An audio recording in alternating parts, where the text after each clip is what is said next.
Hello friends, स्वागत है आपका अपने यूट्यूब चैनल अपना ह्यूमैनिटीज़ गुरु में। आज की इस पर्टिकुलर वीडियो में अपने देखेंगे वर्ल्ड ज्योग्राफी के मैप, यानी कि क्लास 12th ज्योग्राफी के जो भी आपके वर्ल्ड मैप आएंगे वो सारे के सारे इस वीडियो में डिस्कशन होने वाले हैं। यानी कि 5 नंबर आपके यहाँ से पक्के हो जाएंगे और साथ ही साथ में मैं कुछ इस तरीके से बताऊंगा ताकि एक आधा कोई सब्जेक्टिव या ऑब्जेक्टिव भी क्वेश्चन आए तो वहाँ पर भी आपको हेल्प मिले। तो चलो शुरू करते हैं अपनी आज की वीडियो। सबसे पहले देखते हैं कि मेजर सी पोर्ट्स कौन से हैं जिनको मैप में लोकेट भी अपने करेंगे और बताऊंगा कि क्वेश्चन कैसे आएगा एग्जाम में और आपको कैसे करना होगा। तो मेजर सी पोर्ट यूरोप की बात करें तो नॉर्थ केप है, लंदन है, हम्बर्ग है, इनको अपने को लोकेट करना है मैप में। नॉर्थ अमेरिका के वेनेकोर, सैन फ्रांसिस्को, न्यू ऑरलियंस को लोकेट करना है और साउथ अमेरिका के रियो डी जनेरियो, कोलोन और वालपारिसो इनको अपने को लोकेट करना है। इसके अलावा अफ्रीका की स्वेज कनाल, केप टाउन को लोकेट करना है। एशिया के Yokohama, Shanghai, Hong Kong, Aden, Karachi, Kolkata इनको अपने को लोकेट करना है। और ऑस्ट्रेलिया का पर सिडनी, मेलबर्न, मतलब इनमें से एक क्वेश्चन पक्का कोई भी एक सी पोर्ट पूछा जाएगा। और वर्ल्ड का जब मैप आएगा तो क्वेश्चन आएगा कैसे कि आपको लोकेट करके दिया जाएगा, सिर्फ वहां पे लोकेट किया जाएगा, टिक लगाया जाएगा, आपको सिर्फ उसका नाम लिखना है। जैसे ऑस्ट्रेलिया में वो लोकेट करके दे देंगे कि ये जो जगह एक मेजर सी पोर्ट है, बताओ कौन सा है, तो आपको पता होना चाहिए कि वो मेजर सी पोर्ट है, वो उन्होंने टिक किया हुआ है, वो पर्थ है या सिडनी है। सिर्फ आपको इतना काम करना है। 7 क्वेश्चंस आएंगे, 5 आपको करने हैं, 2 आपको मान लो जो टफ लगे तो छोड़ देना। तो मतलब इसमें नंबर बनाने बहुत आसान है। मैं कहता हूं इंडिया से आसान यहां है क्योंकि इंडिया में तो आपको जो साइट है जैसे कोल माइन की है, आयरन ओर की है, वो आपको एग्जैक्ट लोकेट खुद को करनी है कि वो है कहां। लेकिन यहां पे तो आपको लोकेशन लगा के दी जाएगी, आपको तो खाली उसका नाम लिखना है कि इस क्वेश्चन का आंसर ये है, बस उसका नाम लिखना है। लोकेशन आपको दी जाएगी, लोकेट किया हुआ दिया जाएगा, आपको उसका नाम लिखना है। ठीक है, चलो करते हैं आगे। और 7 में से 5 क्वेश्चन करने हैं। अब मैं बताता हूं सारे के सारे मेजर सी पोर्ट जिनको अपने को लोकेट करना है। तो सबसे पहले अपने ऑस्ट्रेलिया से शुरुआत कर लेते हैं। तो ऑस्ट्रेलिया से देखो, मैं जूम करता जाऊंगा, एक एक चीज आपको दिखाता जाऊंगा। तो आओ देखो भाई, आपके पर्थ दे रखा है, आपको जो मैं आपके सामने जूम करिए स्क्रीन को, वहां पे आपको पर्थ दे रखा है और पर्थ दिया हुआ है ऑस्ट्रेलिया के कौन सी साइड में, जो आपका लेफ्ट हैंड है यानी कि वेस्ट साइड में। अगर इधर लोकेट करके दे दिया जाए और वो पूछ ले ये इंटरनेशनल सी पोर्ट है कौन सा है, तो क्या लिख दोगे? पर्थ लिख दोगे, बस हो गया आंसर आपका। और अगर आपको इसके ईस्ट साइड में लोकेट करके दे दे तो ये कौन सी हो जाएगी? सिडनी हो जाएगी। बस इनको आपको ध्यान रखना, ये 2 इंपॉर्टेंट है ऑस्ट्रेलिया के। और अगर थोड़ा चलो ऑस्ट्रेलिया में मान लो नीचे की तरफ दे दे, ऑस्ट्रेलिया में नीचे की तरफ लोकेट करके और बोले कि इंपॉर्टेंट सी पोर्ट बताओ, तो वो मेलबर्न होगा। वैसे आपको तो याद कौन सा रखना है? पर्थ और सिडनी मेन 2 इंपॉर्टेंट है इसके, वो आपको याद रखना है। अब यहीं पे अपने खड़े ही हैं तो साथ ही साथ मतलब खड़े हैं का मतलब स्क्रीन जो जूम कर रखी है यहीं पे साथ ही साथ पढ़ लेते हैं। योकोहामा आपके स्क्रीन पे दिख रहा होगा, ये आपको लोकेट करना। ये एशिया का है, कहां पे पड़ता है सर? जापान में। मतलब एशिया के अंदर आपको अलग ही साइड में, आपकी ईस्ट साइड में जो मैप दिया होगा उसमें ईस्ट साइड में अलग ही दिखाया होगा। अगर टिक लगा के दे दिया जाए तो आंख बंद करके योकोहामा कर देना, एकदम सही है, एकदम सही है, कोई दिक्कत नहीं है। अब बात करते हैं, अगर वो एशिया के अंदर योकोहामा के सीध में, मतलब जापान के ही सीध में थोड़ा सा नीचे लोकेट करके दे दे तो वो कौन सा होगा? बाहर की तरफ, आउटसाइड की तरफ, तो वो शंघाई होगा चाइना का। और उसके अंदर नीचे थोड़ा दे दे तो हांगकांग होगा। ये थोड़ी लोकेशन आपको ध्यान देनी है, बाकी और कुछ नहीं है। आएगा आसान, आप आराम से कर दोगे। फिर भी कहीं लगे कि यार कंफ्यूजन है मेरे को, इसका पता नहीं आ रहा, तो 7 दिए होंगे यार, जो आपको 2 डिफिकल्ट लगे वो छोड़ देना, कोई टेंशन नहीं है। बस आंखों से सभी निकाल के जाओ, आपको याद हो जाएंगे। ठीक है, अब अपनी बात कर लेते हैं नॉर्थ अमेरिका की, है ना। तो नॉर्थ अमेरिका में देखो भी, नॉर्थ अमेरिका में आपके सामने इंपॉर्टेंट सी पोर्ट का नाम दे रखा है वैनकूवर। ये वैनकूवर सी पोर्ट जो आपको दे रखा है नॉर्थ अमेरिका में, ये यूएसए के अंदर आपको दिया होगा।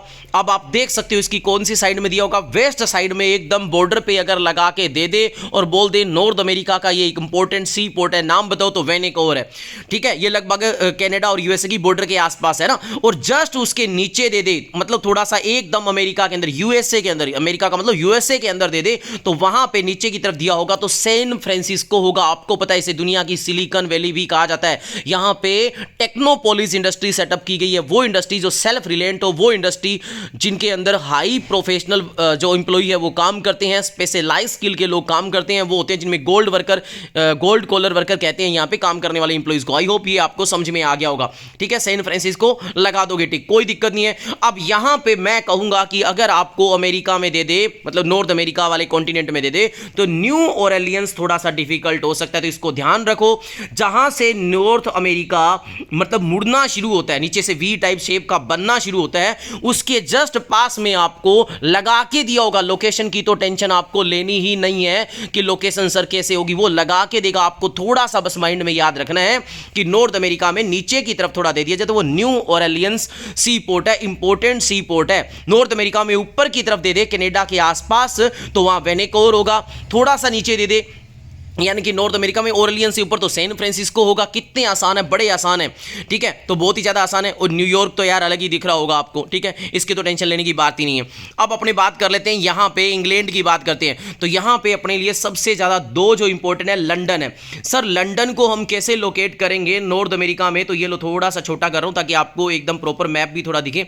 तो अब ये आपको दिखना बड़ा आसान रहेगा भी। यूरोप जो कॉन्टिनेंट है ना, यूरोप कॉन्टिनेंट के अंदर जब आप ब्रिटेन को देखोगे ना तो वो अलग ही दिखाई देगा, अलग ही दिखाई देगा। तो अलग ही बाहर की तरफ अगर कोई यूरोप में लगा हुआ आ जाए तो वो लंदन होगा। अगर उसी में बाहर की तरफ ना देके उसी के सीध में लगभग होगा और थोड़ा अंदर की तरफ दे दिया जाए तो वो हैम्बर्ग होगा। ये आपको ध्यान रखना है। और नॉर्थ केप तो आने की मतलब मैं कहता हूं कि आएगा नहीं, वैसे अगर आएगा तो आपको गिफ्ट देगा वो एक नंबर का। यूरोप में सबसे ऊपर ही ऊपर टॉप पे लगा के, एकदम टॉप पे जहां पे प्रॉपर बर्फ वाला एरिया होता है लगभग उसके आसपास आपको लोकेट करके दिया जाएगा। एरो लगाई होगी, आपको पूछा जाएगा ये कौन सा है, आप नॉर्थ केप उस पर टिक कर दोगे।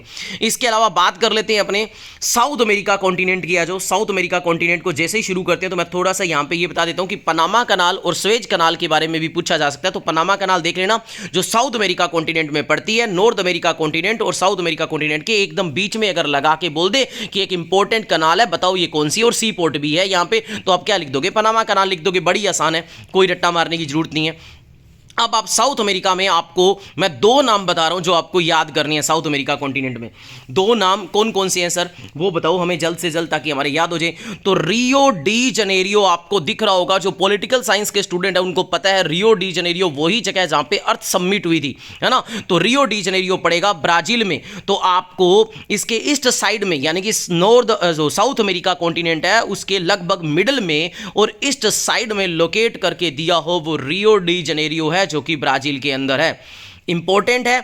इसके अलावा आप आ जाओ, दूसरा जो एक और इंपॉर्टेंट है आपका साउथ अमेरिका कॉन्टिनेंट का, वो है इसी साउथ अमेरिका कॉन्टिनेंट में वेस्ट साइड में आपको दिख रहा होगा वेल पेरिसो करके नाम लिखा, वेल पेरिसो जो भी प्रोनाउंसिएशन है यार देख लेना, ठीक है। साउथ अमेरिका कॉन्टिनेंट में वेस्ट साइड में थोड़ा सा नीचे की तरफ, मतलब प्रॉपर नीचे की तरफ नहीं लोकेट करके दिया होगा, प्रॉपर नीचे की तरफ देख लो आपके सामने कोई है ही नहीं, तो लोकेट करके जो दिया होगा उसका नाम होगा वेल पेरिसो। और वो एक इंपॉर्टेंट सी पोर्ट है। कौन से कॉन्टिनेंट का है सर वो कॉन्टिनेंट आ रहा है हमारा साउथ अमेरिका कॉन्टिनेंट। तो साउथ अमेरिका कॉन्टिनेंट के रियो डी जनेरियो वेल पेरिसो ज्यादा इंपॉर्टेंट है। थोड़ा सा अगर हल्का सा कम इंपॉर्टेंट है, आंखों से निकाल लो, वैसे ज़्यादा इंपॉर्टेंट है नहीं आएगा। मोंटेवीडियो जो रियो डी जनेरियो के जस्ट नीचे दिया है, यानी कि जो मिडल है, मतलब साउथ अमेरिका का कॉन्टिनेंट का जो मिडल है उसके थोड़ा सा नीचे की तरफ दिया हो तो वो मोंटेवीडियो है, बाकी आएगा नहीं, ये टेंशन ना लो। ज़्यादा important Rio de Janeiro Valparaiso है, बाकी मैंने आपकी आंखों से सभी निकलवा दिए। साउथ अमेरिका का वेल पेरिसो है तो मैंने निकलवा दिया, रियो डी जनेरियो है तो बता दिया।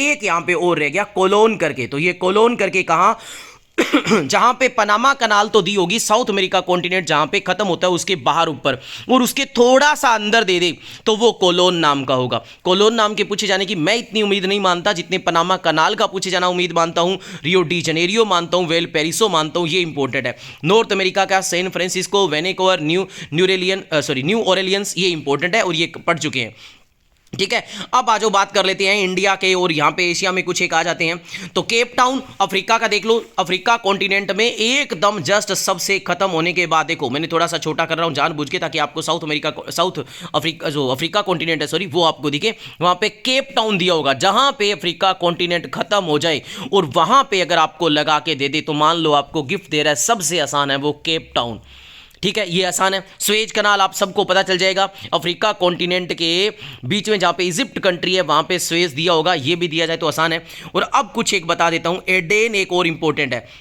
ये जो लगभग आपको, जिसको अरेबियन पेनिनसुला एरिया बोलते हैं, जहां पे एडेन वर्ड आपको दिख रहा है ना, ADEN दिख रहा है, ये एक इंपॉर्टेंट सी पोर्ट है। यहां पे यू की आकृति ये लगभग बना होता है, ये अरेबियन पेनिनसुला, इसके कॉर्नर पे लगा के दे दे तो ये एडेन है, ये इंपॉर्टेंट है, ठीक है। और अपने इंडिया वाला तो मुझे नहीं लगता कि मुझे बताने की जरूरत है। अगर इंडिया में महाराष्ट्र की लगभग लोकेशन में दे दे लगा के तो मुंबई होगा, और इसी महाराष्ट्र के ऊपर की तरफ ऊंचा लगा के दे दे तो टेंशन लेने की बात ही नहीं है, वो पाकिस्तान के अंदर कराची का लगा के दिया होगा। और हमारे इंडिया के ईस्ट साइड में लगा के दिया होगा तो वेस्ट बंगाल में कोलकाता है। और एकदम इंडिया के नीचे जो वर्ल्ड मैप में आपको प्रॉपर दिखाई नहीं देगा वो श्रीलंका का है, कोलंबो, ठीक है। ज़्यादा इंपॉर्टेंट है नहीं, लेकिन फिर भी अपनों ने कर लिया। तो ये देख लो, अफ्रीका कॉन्टिनेंट के कवर हो चुके हैं, ठीक है। और कुछ बचा है हमारा, ऑस्ट्रेलिया का हो चुका है हमारा, ठीक है। हाँ, ऊपर देखो कोई बचा है क्या, Yokohama, Shanghai, Hong Kong, Aden, Karachi, Kolkata, सबको कवर कर लिया, ठीक है। तो ये हमारे इंपॉर्टेंट सी पोर्ट होते हैं कवर। नॉर्थ केप को भी अपनों ने बता दिया, नॉर्थ केप दिया हो तो फ्री का नंबर होगा। इसमें कंफ्यूज मत होना, ये जो मैप दिया है ना, ये एनसीईआरटी की आपकी डिट्टो बुक से लिया हुआ है। इसमें क्या है, आपको जैसे ऑस्ट्रेलिया आप वैसे मैप में देखोगे ना, तो आपको ये मैप में आपके राइट हैंड की तरफ दिया होता है, नीचे की तरफ, जबकि यहाँ आपके लेफ्ट हैंड की तरफ दिया हुआ है, क्योंकि धरती क्या होती है, गोल होती है ना, ग्लोब गोल होता है, तो इस हिसाब से इसको मैप दिया हुआ है। लेकिन वहां पे जब आपका मैप आएगा ना, तो वहां पे वैसे ही आएगा जो आप नॉर्मल देखते हो कि ऑस्ट्रेलिया कॉन्टिनेंट को आप कहां देखते हो, राइट हैंड की तरफ, नीचे की तरफ देखते हो, तो वहीं देखने को मिलेगा। तो टेंशन लेने की जरूरत है, कोई कंफ्यूज ना हो जाना। बस आपको तो लोकेशन का ध्यान रखना है थोड़ा सा कि इसका नाम क्या है, नाम आंखों से याद, आंखों से निकाल लो, क्योंकि वहां पे लोकेशन तो वो लगा के देंगे। और कोई टफ लगे तो छोड़ देना, कोई बात नहीं, 5 करने हैं आपको, और प्रयास करो थोड़ा आंखों से निकालो, इंपॉर्टेंट को कवर हो जाएगा। ये इंपॉर्टेंट सी पोर्ट हो गया। अब बात करते हैं इंपॉर्टेंट एयरपोर्ट्स की, जो मेजर एयरपोर्ट्स है उसमें टोक्यो आता है, बेजिंग्स आता है, मुंबई आता है, जेडा आता है, एडेन आता है। एडेन अभी जो पड़ गए अरेबियन पेनिनसुला में, जो सी पोर्ट भी है, एयरपोर्ट भी है, तो ये तो आसान है। और वहीं पे जेडा होगा, उसके थोड़ा सा आगे की साइड में, वो अपने पढ़ेंगे अभी। जोहान्सबर्ग अफ्रीका में, नैरोबी अफ्रीका में पढ़ के आएंगे। यूरोप का मॉस्को, लंदन, पेरिस, बर्लिन, रोम, ये सब इंपॉर्टेंट एयरपोर्ट है। वहां पे आपको लोकेशन दी जाएगी, बोला जाएगा इस इंपॉर्टेंट एयरपोर्ट का नाम क्या है, तो आपको वहां पे बस वो एरो पे साइन करके, मतलब लगा के, वहां पे आप बता दोगे कि ये रोम है, इटली के अंदर लगाया गया है, तो ठीक है। और क्वेश्चन का लिख दोगे, ये क्वेश्चन नंबर जी, मान लो उसका क्वेश्चन नंबर मान लो वो 28 है, तो 28 ब्रैकेट में लिख दोगे जी, ठीक है। ये तो आप मैप पे ऐसा लिख के दिखा सकते हो, बाकी कॉपी में तो आपको लिखना ही लिखना है, दोनों जगह कर देना। साउथ अमेरिका दे रखा है आपको, ब्यूनिस एरिस, सेंटिगो, और ऑस्ट्रेलिया का डार्विन और वेलिंगटन है। तो आज अपने निकाल लेते हैं सारे आंखों से।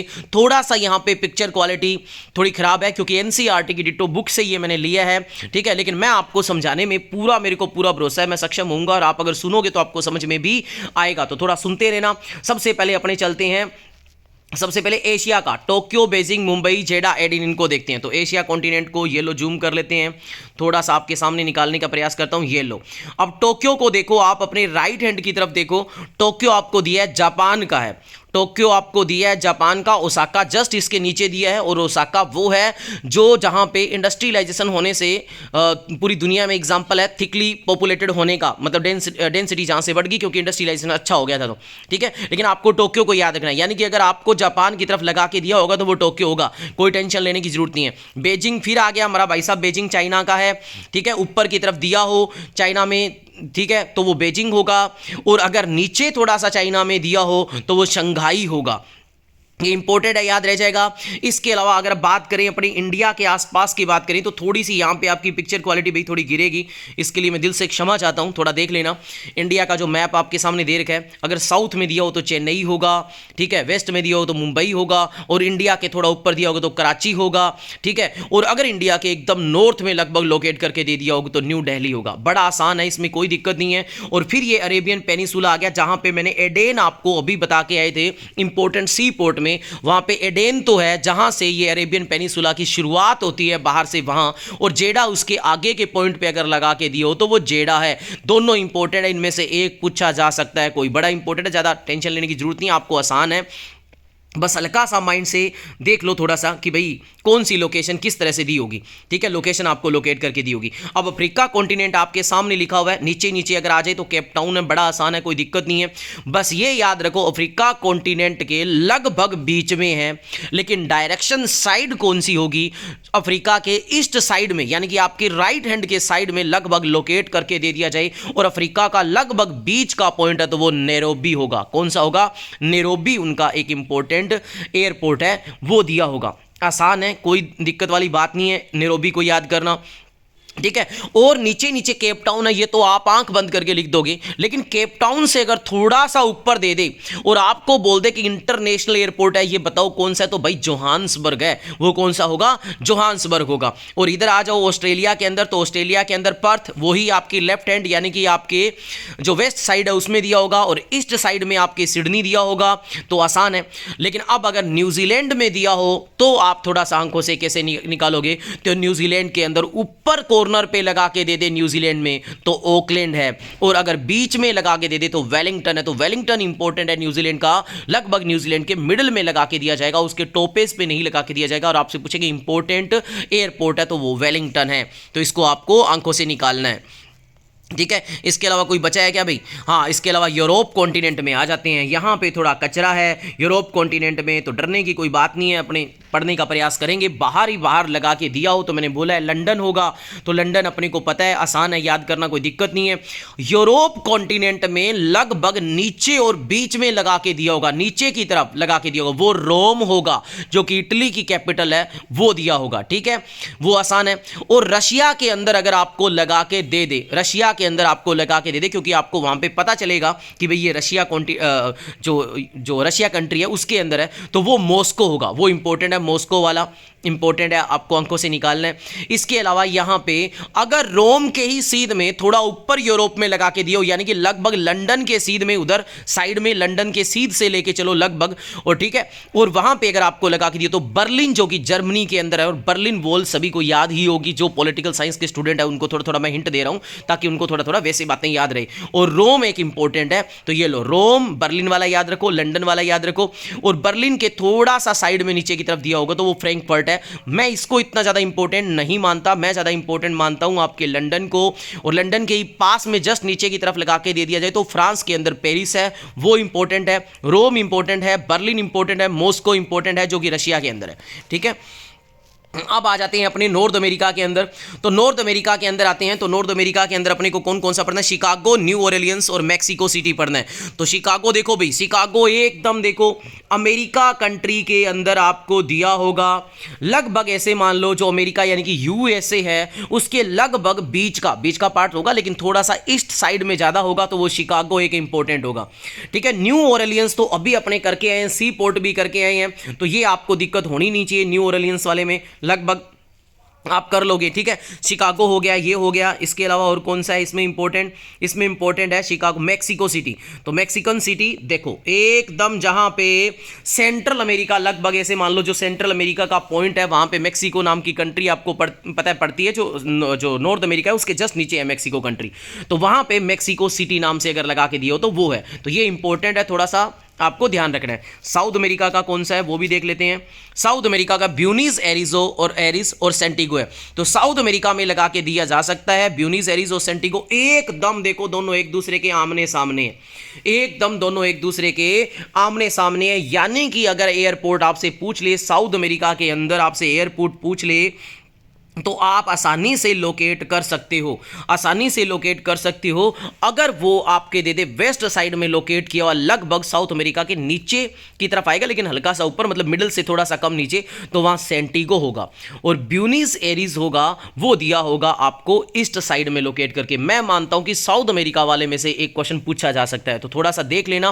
पिक्चर क्वालिटी के लिए मैं बार बार आपसे क्षमा चाहूंगा, क्योंकि मेरे को थोड़ा सा क्या है कि भाई ज़्यादा पिक्चर क्वालिटी के लिए मेरे को ऐसे टेक्नोलॉजी में हाथ अच्छा है नहीं कि मैं खुद कोई मैप बना के उस पर ड्रॉ कर, मतलब इसमें ये लाइन वगैरह लगा के लिख सकूं, तो मैंने सिर्फ ये एनसीईआरटी से फोटो ली है, तो इसलिए मैं थोड़ी सी पिक्चर क्वालिटी आपको लगेगी, बट ठीक है, आप समझने का प्रयास करो। आप अपनी एनसीईआरटी की बुक सामने खोल के रख सकते हो, वहां पे आपको प्रॉपर ये सामने दिखाई दे रहा होगा, तो ये इंपॉर्टेंट है आपके साउथ अमेरिका के, ठीक है। इसके अलावा आप चेक कर सकते हो। अच्छा, इसमें एक मैं आपको और बता दूं, जो मैंने यहाँ पे डाले नहीं है वो मैंने पिक्चर बेस में करवा दी हैं, कि जो ट्रांस साइबेरियन रेलवे है, ट्रांस जो कैनेडियन रेलवे है, राइने वोल्गा वाटरवेज है, वोल्गा वाटरवेज है, पनामा और स्वेज को बता ही दिया ऊपर सी पोर्ट में, तो इनमें से भी एक क्वेश्चन आपका मैप का आएगा, तो वो पिक्चर बेस्ड क्वेश्चन आप देख लेना, या अपनी बुक में से उनकी लोकेशन थोड़ी सी देख लेना, इनका एक क्वेश्चन फिक्स है, आना ही आना है, चाहे ट्रांस साइबेरियन का पूछ ले, चाहे ट्रांस कैनेडियन का पूछ ले, या कोई और पूछ लेना, तो वो थोड़ा सा देख लेना। बाकी अपने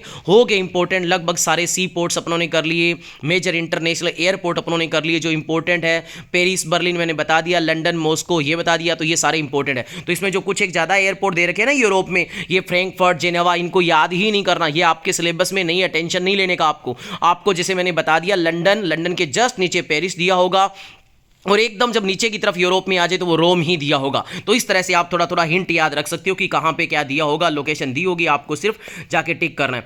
अब अपनी बात करते हैं अपना प्राइमरी एक्टिविटी जो चैप्टर है उसके मैप की। इनके 2 क्वेश्चन आने ही आने होते हैं, तो वो आएंगे तो अपने अब इसको कवर कर लेंगे। बड़ा आसान है, बहुत ही आसान है इनके मैप, मैं मानता हूँ कि सबसे आसान है। ठीक है, अब अपने इनको कवर करने का प्रयास करेंगे। तो सबसे पहले एरियाज ऑफ सबसिस्टेंस गैदरिंग के देखेंगे, यानी कि सबसिस्टेंस गैदरिंग कहाँ होती है। तो वैसे आप याद रखना सबसिस्टेंस गैदरिंग वहाँ होती है जो या तो हमारा हाई एल्टीट्यूड वाला एरिया यानी कि बहुत ज़्यादा ठंड पड़ती है, या जो लो एल्टीट्यूड या लेटीट्यूड वाले एरिया जहाँ पे गर्मी ज़्यादा पड़ती है, उन एरियाज़ में सबसिस्टेंस गैदरिंग होती है। तो आपको तो लोकेट करके दिया होगा उस चीज़ के ऊपर, या तो डार्क करके दिया होगा या एरो लगा के दिया होगा, बोला जाएगा ये एक इंपॉर्टेंट सबसिस्टेंस गैदरिंग का एरिया, बताओ कौन सा नाम लिखना है। तो नाम वो अब आपके सामने ये नाम दिए, इनमें से कोई एक होगा। वो नाम कैसे होगा तो वो मैप के ऊपर देखते हैं, आ जाओ। ये मैप में आपके सामने नॉर्थ अमेरिका लिखा हुआ है। नॉर्थ अमेरिका में ऊपर का जो पार्ट अगर डार्क करके यहां पे या एरो लगा के बोल दे कि इंपॉर्टेंट सबसिस्टेंस गैदरिंग का एरिया बताओ कौन सा है, तो आप इसको कनाडा करोगे। और क्या लिखोगे? Northern Canada. क्या लिखोगे? नदन कनाडा, क्योंकि नॉर्थ में पड़ रहा है और कनाडा ये कंट्री है, तो नदन कनाडा कर दोगे। लो कितना आसान है। अगर सेम ऐसे ही इधर जो यूरोप और एशिया का पार्ट है, जिसका पूरा पार्ट जो ऊपर का ये डार्क किया हुआ आपको दिख रहा है ना, जहां पे 60 डिग्री एन लिखा हुआ दिखाई दे रहा है नॉर्थ, यानी कि ये आपको डार्क करके दिया हो या यहां पे एरो लगा के दिया हो, तो ये यूरेशियन रीजन है। ये बेसिकली इसको क्या बोलते हैं? यूरेशियन रीजन बोलते हैं, या अपने इसे क्या बोल सकते हैं? नदन यूरोप का जो रीजन है वो बोल सकते हैं, लेकिन अपने इसे मेनली यूरेशिया ही बोलेंगे, क्योंकि ये यूरोप और एशिया दोनों को कंबाइंड एरिया है। यहां पर सबसिस्टेंस गैदरिंग होती है। अगर यहां पे एरो लगा के दे दिया जाए तो आपको नाम लिखना है नदन यूरेशियन रीजन, आगे सबसिस्टेंस गैदरिंग उनका लिखा होगा, कोई दिक्कत नहीं है। अब आ जाओ इधर। सर इधर ये जो साउथ अमेरिका के अंदर दिया है, इसका क्या नाम होगा? जो साउथ अमेरिका कॉन्टिनेंट में जो आपको दिया है, इसको क्या बोलते हैं? तो ये जो साउथ अमेरिका कॉन्टिनेंट का पार्ट है, जिसको डार्क करके दे दे, ये यहां पे वो एरो लगा के दे दे, बोल दे सबसिस्टेंस गैदरिंग का एक इंपॉर्टेंट एरिया, नाम बताओ, तो इसको बोलते हैं अमेजन बेसिन। यानी कि यहां पे अमेजन का जंगल है ना, वो इसी के अंदर पाया जाता है। सबसिस्टेंस गैदरिंग यहां होता है। सबसिस्टेंस गैदरिंग होती भी क्या है? जो मतलब अपने सर्वाइवल के लिए करी जाती है थोड़े बहुत लेवल पे, वो ना। और अफ्रीका के अंदर दे दे यहां पे सर लगा के, तो आप बताओ ये अफ्रीका का बीच का पार्ट है कि नहीं है सर? कौन से साइड है? वेस्ट वाला साइड। तो आप क्या लिख सकते हो? वेस्टर्न अफ्रीका लिख दो, या इसको प्रॉपर नाम दिया गया ट्रॉपिकल अफ्रीका, तो आपको ट्रॉपिकल अफ्रीका नाम याद रहे तो ट्रॉपिकल अफ्रीका लिख दो। नाम ना याद रहे तो छोड़ने से अच्छा वेस्टर्न अफ्रीका पार्ट भी कर दोगे तो रहेगा सही। अब बात करते हैं ऑस्ट्रेलिया कॉन्टिनेंट के जस्ट ऊपर। देखो ये एक जानवर की फोटो सो दी हुई, ऐसा लग रहा है डायनासोर टाइप है। इसको बोलते हैं फ्रिंज, इसको बोलते हैं फ्रिंज। और ये फ्रिंज का मतलब होता है किनारा, और ऑस्ट्रेलिया से जस्ट ऊपर है ना, तो इसे बोलते हैं नदन ऑस्ट्रेलियन फ्रिंज। क्या बोलते हैं? नदन ऑस्ट्रेलियन फ्रिंज बोलते हैं। तो ये वो इलाका है जहां पे सबसिस्टेंस गैदरिंग होती है। इसके अलावा इंडिया के आसपास के इलाकों में आपको दिख रही है ना, इंडिया के साइड में, आपके ईस्ट साइड में, तो इसे बोलते हैं साउथ ईस्ट एशियन कंट्रीज में भी सबसिस्टेंस गैदरिंग होती है। तो आपको यहां पे लोकेशन वो देगा, आपको सिर्फ उसका नाम लिखना। और नाम लिखना कितना आसान है, देखो अफ्रीका में दे दे यहां पे तो वेस्टर्न अफ्रीका कर दो, या आप कर सकते हो ट्रॉपिकल अफ्रीका। इधर दे दे साउथ अमेरिका में ऊपर के पार्ट में, तो इसे बोलते हैं अमेजन बेसिन, यानी कि जहां पे अमेजन का जंगल है वो वाला पार्ट। नॉर्थ अमेरिका में ऊपर करके दे दे तो इसे नदन कनाडा बोलते हैं। कितना आसान है, ऐसे करके आपको लोकेट करके दिया जाएगा, टिक लगा के दिया जाएगा। मैं बार बार बोल रहा हूं, डरने की कोई जरूरत नहीं है, सिर्फ आपको उस लोकेशन का थोड़ा सा नाम आंखों से निकाल लो, आपके याद रह जाएगा, दिमाग से नहीं निकालना। ठीक है, चलो आगे बात करते हैं नेक्स्ट की। ठीक है, तो नेक्स्ट अपने पढ़ रहे हैं areas of nomadic herding. Nomadic herding कहाँ होती थी? यानी कि जो पहले के टाइम में लोग अपने जानवरों के साथ मूव करते थे एक जगह से दूसरी जगह पे, जिसे ट्रांस ह्यूमंस भी कहते थे। और इनमें इनकी जो अलग अलग वो जो क्या बोलते हैं इनकी कास्ट टाइप है, वो भी आपको याद रखनी है। जो रेसेस है, कास्ट है, वो क्या बोलते हैं? बकरवाल्स, भोटियाज। ये आपको आंखों से निकाल लेना, ये MCQs में भी आ सकता है ना, तो ये आंखों से निकाल लेना। गडीज, तो देखो अब एक बार पढ़ लेते हैं, नोमैडिक हर्डिंग है वो एरियाज कौन कौन से है। तो आ जाओ एरियाज, अगर अपने को ये देखो पहले आओ, यूरोप के एरिया में सर वैसा ही लगा के दिया हुआ है जैसा अपने को वहां पे लगा के दिया था ऊपर सबसिस्टेंस गैदरिंग में, लेकिन यहां पे यूरोप का एरिया कुछ ज्यादा कवर करा है। तो इसे आपको अगर यूरोप के साइड में थोड़ा सा ज्यादा लगा के दे दे तो आप लिख दोगे नदर्न यूरोपियन रीजन, और अगर यूरोप और एशिया वाले में लगा के देख दोगे नदर्न यूरेशियन रीजन लिख दोगे। ये लो यूरेशियन रीजन लिख दो चाहे सीधा तो भी चलेगा, या इसका एक्यूरेट नेम अपने बोलते हैं tundra region of Eurasia. Tundra वो इलाका होता है जहां ठंड पड़ती है, तो यहां ठंड के इलाके में किस तरह के जानवर रियर करे जाते हैं इसको मैंने एमसीक्यूज में बताया है। आर्कटिक सब आर्कटिक इलाके में कौन से तरह के एनिमल रियर करे जाते हैं ना, तो ये रेंडियर वगैरह, तो ये इसको क्या बोलते हैं टुंड्रा रीजन ऑफ यूरेशिया अपने लगा देंगे। अब सर ये अफ्रीका कॉन्टिनेंट में ऊपर का एरिया दे दे, तो आप बताओ अफ्रीका के ऊपर का एरिया, तो ऊपर के एरिया को क्या बोलते हैं नदर्न, तो नदर्न अफ्रीका लिख दो। ये लो, और उसके पास में सर ये यू की शेप का है वो क्या है सर, वो अरेबियन पेनिनसुला है, तो इस पे लोकेट कर दे तो आप लिख देना अरेबियन पेनिनसुला रीजन, कोई दिक्कत नहीं, आपको डरने की बात ही नहीं है। सर ये एशिया के अंदर यहाँ पे जो लोकेट करके दे रखा है हमें, यहाँ पे वो लोकेट करके दे दे तो ये कौन सा है सर, इसका ऊपर का पार्ट मंगोलिया रीजन है, और जो बीच का पार्ट है उसे सेंट्रल चाइना बोलते हैं। तो ये लो, ये भी हमारा कवर हो गया, कोई दिक्कत नहीं है। इसके अलावा ये अफ्रीका कॉन्टिनेंट के जस्ट पास में छुटकू सा आइलैंड दिख रहा है आपको, छुटकू सा, इसको बोलते हैं मेडागास्कर। यहीं से हमारा साउथ इंडिया का जो पार्ट है वो शिफ्ट होके आया है, पेनिनसुलर इंडिया है वो, तो मेडागास्कर पार्ट है, इसको आप लोकेट कर दोगे सर। इसके अलावा अफ्रीका के अंदर भी तो लास्ट में देर का है सर ये वाला पार्ट, इसका क्या नाम याद रखेंगे, तो इसका नाम आपको एकदम अटलांटिक शोर ऑफ नॉर्थ अफ्रीका तो ऊपर हो गया, इसको बोलते हैं साउथ अफ्रीका। ये जो पार्ट है, ये जो पार्ट है, ये है साउथ अफ्रीका, इसको बोलते हैं अटलांटिक शोर ऑफ नॉर्थ अफ्रीका। तो आपको अटलांटिक शोर शार ना याद रहे तो नॉर्थ अफ्रीका भी लिख दोगे तो भी चलेगा। अफ्रीका के कौन से पोर्ट पे डार्क किया वो ऊपर वाला नॉर्थ, नीचे वाला जो डार्क किया वो कहां है साउथ अफ्रीका में, तो इस तरह से आप लोकेट करके लिख दोगे। मतलब यार हल्का हल्का आइडिया ले लो कि भाई वो उस चीज को क्या बोलते हैं, लोकेशन अपने आप देगा, बस उसका नाम लिखना है, आपका क्वेश्चन गलत होगा नहीं। जमा ही कंफ्यूज हो जाओ तो भी 7 में से 5 करने, ये बार बार बोल रहा हूं ताकि आप कॉन्फिडेंट रहो कि यार 5 तो अपने कर ही देंगे, कोई दिक्कत ही नहीं है। अब अपनी बात करते हैं sir commercial live stock rearing, तो इसकी मैंने ट्रिक भी दी है कि कमर्शियल लाइव स्टॉक रियरिंग के एरियाज कौन से हैं, तो इसकी ट्रिक बनाई है ना उर्वशी यूएसए, मज्जा भेड़ बकरियां चरानी पड़ेगी। मान लो एक उर्वशी नाम की लड़की थी जो ज़्यादा बोलती थी मैं अमेरिका जाऊंगी, नॉर्थ अमेरिका जाऊंगी, ये करूंगी वो करूंगी, तो उसे कहा कि यूएसए मज्जा भेड़ बकरियां चरानी पड़ जाएगी, तुझे यहीं रह के काम कर, ऐसा करके अपना ट्रिक बनाया, ना कि किसी को हर्ट करना ना। तो अब देखो ना से याद रखना है, एन से न्यूजीलैंड, इसमें 2 ए आए हैं, एक ऐसे अर्जेंटीना एक ऐसे ऑस्ट्रेलिया, उर्वशी से उरेग्वे और यूएसए है। तो ये वो रीजन है जहां पे कमर्शियल लाइव स्टॉक रियरिंग करी जाती है, यानी कि पशुओं को पाला जाता है पैसे कमाने के पर्पस से, यानी कि यहां पे परमानेंट स्टॉल वगैरह बनू के उनकी जो ब्रीडिंग है इन पे सब पे ध्यान दे के काम करा जाता है। इनके इंपॉर्टेंट क्वेश्चन में मैंने इन्हें कवर करा है।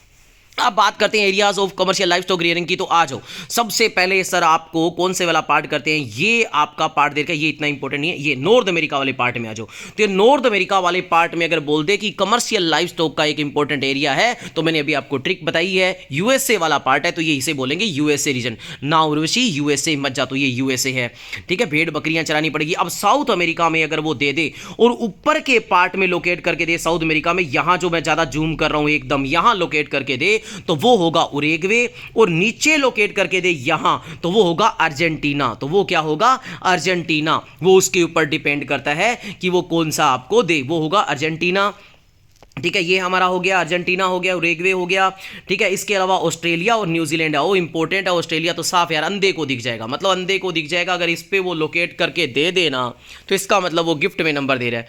और न्यूजीलैंड भी आपको दे दे तो ऑस्ट्रेलिया के जस्ट नीचे छोटी सी लाइन के तौर पे है, जहां पे अपने इंपॉर्टेंट अभी एयरपोर्ट पढ़ के आए थे कि ऊपर की तरफ ऑकलैंड है, बीच में वेलिंगटन है, तो वो भी अपने पढ़ गए थे, वो न्यूजीलैंड के ही हैं, तो अभी अपने अच्छे से पढ़ गए हैं ना, तो वो न्यूजीलैंड है, तो ये भी लोकेट करके दे दो तो आसान है। इसके अलावा 2 इलाके और अगर दे दे तो वो इतने इंपॉर्टेंट नहीं है, लेकिन दे दे तो एक तो है सेंट्रल एशिया, जो एकदम एशिया के देखो बीच में है, तो सेंट्रल एशिया, ये लो रट्टा ही नहीं मारना, एशिया के बीच में है सेंट्रल एशिया। ये जो इलाका है ये बताओ कहां दिया है, अफ्रीका में, और अफ्रीका में भी कौन से अफ्रीका है, साउथ के पार्ट में, तो साउथ अफ्रीका, ये लो, ये तो जमा ही बच्चों वाला क्वेश्चन है। मैं कहता हूं कमर्शियल लाइव स्टॉक रियरिंग का तो कोई बच्चा क्वेश्चन गलत कर ही नहीं सकता। ठीक है, ये हो गया हमारा। अब बात कर लेते हैं, बस लास्ट रह गया क्या, बस दो और रह गए। एक का नाम है मिक्स्ड फार्मिंग। अब मिक्स्ड फार्मिंग देख लेते हैं कि मिक्स्ड फार्मिंग के इलाके कौन कौन से हैं। तो भाई दुनिया के जो तकड़े पार्ट है ना उनमें होती है मिक्स्ड फार्मिंग, यानी कि वहां पे फार्मिंग के साथ साथ एनिमल हस्बेंड्री भी करा जाता है, जानवरों को भी पाला जाता है। तो यूरोप की कौन सी साइड है, पहले ये देखो यूरोप की कौन सी साइड है सर, नॉर्थ वेस्टर्न यूरोप। अगर ये लगा के दे दे जहां पे यूरोप लिखा है तो ये नॉर्थ वेस्टर्न यूरोप है, यहां पे करा जाता है क्या, मिक्स्ड फार्मिंग। और अगर अमेरिका में इस तरफ लगा के दे दे नॉर्थ अमेरिका में, तो नॉर्थ अमेरिका की कौन सी साइड है, ये नदर्न ईस्टर्न साइड है, नॉर्थ तो है लेकिन ईस्ट साइड में, तो नदर्न ईस्टर्न अमेरिका में करा जाता है और वेस्टर्न यूरोप में करी जाती है मिक्स्ड फार्मिंग। दो इलाके जबरदस्त इलाके हैं, ये सबसे ज्यादा इंपॉर्टेंट जो इलाके हैं। इसके अलावा अपने बोले तो सर ये यूरेशिया रीजन भी है, ये इधर का जो ऊपर का एरिया दे दे तो वो यूरेशिया रीजन है। ठीक है, बड़ा आसान है, कोई दिक्कत नहीं है, यूरेशिया रीजन है। इसके अलावा अगर वो चाहे साउथ अमेरिका कॉन्टिनेंट में दे, चाहे अफ्रीका कॉन्टिनेंट में नीचे की तरफ दिया हुआ है, चाहे देख लो साउथ अमेरिका कॉन्टिनेंट और अफ्रीका कॉन्टिनेंट दोनों को जूम कर रहा हूं और थोड़े थोड़े डार्क डार्क दिखाए गए ना, ये दोनों देखो लगभग एक ही लाइन पे है, चाहे चेक कर लो, इनके बीच में फिल इन द ब्लैंक्स वाली लाइन सी दिख रही है। ये टेम्परेट लैटिट्यूड वाले एरिया कहलाते हैं, यानी कि वहां पे थोड़ी सी ना गर्मी का इलाका रहता है, बारिश का इलाका रहता है, थोड़ा सा टेम्परेट लैटिट्यूड का इलाका कहलाता है। तो यहां पे तो सदर्न कॉन्टिनेंट में दोनों में टेम्परेट लैटिट्यूड के इलाके में क्या करते हैं, अपने मिक्स्ड फार्मिंग करते हैं। तो temperate latitude of southern continent नीचे लिखा हुआ है, हर चीज को आपको बताया हुआ है। अब बात कर लेते हैं अपना आज का last question, commercial grain farming कहां होती है। भाई एक बात और बता दूं, चाहे किसी का क्वेश्चन आ जाए और कमर्शियल नाम दिख जाए ना, इसका मतलब ये होगा वो पैसे कमाने के लिए किया जाता है। तो कमर्शियल ग्रेन कल्टीवेशन आ जाए तो इसका मतलब है फार्म का साइज ज्यादा होगा, ये लिखना ही लिखना है। कैपिटल इन्वेस्टमेंट ज्यादा होगी, लिखना ही लिखना है। कमर्शियल लाइव स्टॉक रियरिंग आ जाए तो भी लिख देना कि कैपिटल इन्वेस्टमेंट उसमें अच्छी होती है, क्योंकि कमर्शियल पर्पज से कोई काम करेंगे तो कैपिटल इन्वेस्टमेंट तो अच्छी करनी पड़ेगी। टेक्नोलॉजी हमारे पास अच्छी होगी, फार्मिंग करेंगे तो ये बात लिखनी है। सेम एनिमल रियरिंग कर रहे हैं अपने तो भी वहां पे लिख सकते हैं कि हमारे पास टेक्नोलॉजी होगी, यानी कि कहीं ना कहीं हम ब्रीडिंग वगैरह पे ध्यान देंगे, हम हाइब्रिड सीड्स वगैरह का यूज करेंगे अगर मिक्स्ड फार्मिंग कर रहे हैं। तो ऐसी बातें आपको लिखनी है, कहीं ना कहीं जहां पे कमर्शियल आ जाए तो एक दो बातें आपको याद रखनी है, ये मैं सब्जेक्टिव के तौर पे आपको बता रहा हूं। अब बात करते हैं सर कमर्शियल ग्रेन कल्टीवेशन की, मोस्ट इंपॉर्टेंट है। मेरा दिल कहता है कि एक क्वेश्चन यहां से बनने की पूरी उम्मीद है कमर्शियल ग्रेन कल्टीवेशन का, वो एक दे सकते हैं मैप में। ठीक है, तो कमर्शियल ग्रेन कल्टीवेशन की जो फूड क्रॉप में मेन क्रॉप होती है वो होती है व्हीट, और वो उगाई जाती है जहां पे घास के मैदान हो। तो उन घास के मैदान के डिफरेंट नेम्स है। यूरोप और एशिया वाला पार्ट देखो, तो अगर वो यूरोप की तरफ एरो लगा के बोल दे कि कमर्शियल ग्रेन कल्टीवेशन के क्या कहा जाता है, तो स्टेपीज कहा जाता है। एशिया में लगा के दे दे तो उसे भी कहा जाता है स्टेपीज। यूरोप में लगा के दे दे तो यूरोप लिख के स्टेपीज लिख दो या यूरोपियन स्टेपीज लिख दो। एशिया में लगा के दे दे तो एशियन स्टेपीज लिख दो। दोनों में घास के मैदान को स्टेपीज कहा जाता है, जहां पे इन फसलों को उगाया जाता है, मेनली व्हीट वगैरह को। अमेरिका में दे दे, ये देखो इस तरह से नॉर्थ अमेरिका में लगा के दे दे तो नॉर्थ अमेरिका में जहां पे व्हीट को उगाया जाता है या घास के जो मैदान होते हैं उनको बेसिकली अपने क्या कहते हैं, प्रेरीज कहते हैं। क्या कहते हैं, प्रेरीज कहते हैं। तो वो अमेरिका में लगा के दे दे, बोल दे कमर्शियल ग्रेन कल्टीवेशन है तो आंख बंद करके प्रेरीज ऑफ अमेरिका लिख दो, ये लो सही हो जाएगा आपका। ठीक है, ठीक है। और इसके अलावा अफ्रीका का जो ये देखो बिल्कुल नीचे का एरिया, अफ्रीका कॉन्टिनेंट आपके सामने एकदम नीचे का एरिया दे दे तो इसको बोलते हैं welds of Africa, VELDS, welds of Africa, नीचे नाम भी लिखे हुए हैं। और अगर आपको ये दे दे यहां पे, ये देखो यहां अर्जेंटीना है, साउथ अमेरिका कॉन्टिनेंट में नीचे की तरफ अर्जेंटीना है, इसके जस्ट ऊपर उरुग्वे, उसके ऊपर ब्राजील है। तो यहां पे जो काला दिया हुआ है, ये काला करके दिया है अर्जेंटीना है। तो अर्जेंटीना के अंदर होता है पंपाज, यहां पे घास के मैदान को बोलते हैं पंपाज। तो पंपाज ऑफ अर्जेंटीना बोलते हैं यहां पे ना, इनको कोई दिक्कत नहीं है। अब आ जाओ ऑस्ट्रेलिया में, तो बताओ ऑस्ट्रेलिया के डाउन में दिया कि नहीं दिया, ऑस्ट्रेलिया के नीचे दिया हुआ ना एकदम डार्क करके, तो इसे बोलते हैं डाउन्स ऑफ ऑस्ट्रेलिया। क्या बोलते हैं, डाउन्स ऑफ ऑस्ट्रेलिया। यानी कि कई चीजें तो ऐसी है यार, ऊपर दिया हो कहीं तो नॉर्थ नाम कर दो, नीचे दिया हो कहीं तो साउथ नाम कर दो, बीच में दिया तो कहीं सेंटर नाम कर दो। कितने आसान है यार कुछ चीजें, तो अगर आप थोड़ा थोड़ा ध्यान दो तो हो जाएगा। इसे बोलते हैं डाउन्स ऑफ ऑस्ट्रेलिया। इसके अलावा न्यूजीलैंड में यहां पे डार्क नहीं करके दिया, लेकिन वहां पे आपको दे सकते हैं न्यूजीलैंड में डार्क करके, तो उसे कैंटरबरी प्लेन्स बोलते हैं, कैंटरबरी। ठीक है, इसका प्रोनाउंसिएशन देख ला, कैंटरबरी या सेंटरबरी क्या बोलते हो आप। ठीक है, तो वो देख लेना। तो ये लो, ये आपके सामने सारे के सारे prairies of North America, steppes of Europe and Asia, ठीक है, pampas of Argentina, velds of South Africa, downs of Australia, Canterbury of New Zealand. तो इस तरह से मैप होते हैं अपने कंप्लीट। इंडिया के मैप की मैं पहले वीडियो बना चुका हूं, ये वर्ल्ड मैप की हो जाएगी। एक भी क्वेश्चन इनसे बाहर नहीं आएगा, जो पॉइंट बताए वहां से आएगा, जैसे बताया वैसे याद रखने का बेटा प्रयास करना। थोड़ी बहुत पिक्चर क्वालिटी खराब रही, इसके लिए दिल से चाहता हूँ क्षमा। मिलते एक नई वीडियो में नए टॉपिक के साथ, और थोड़ी भी वही वीडियो अच्छी लगे, मेरी मेहनत अच्छी लगे, मेरे बताने का तरीका ठीक लगे तो चैनल को सब्सक्राइब कर देना और थोड़ा लाइक वाइक कर देना बेटा, ठीक है, इससे हमें मोटिवेशन मिलता है। तो मिलते एक नई वीडियो में नए टॉपिक के साथ। जय हिंद, जय भारत।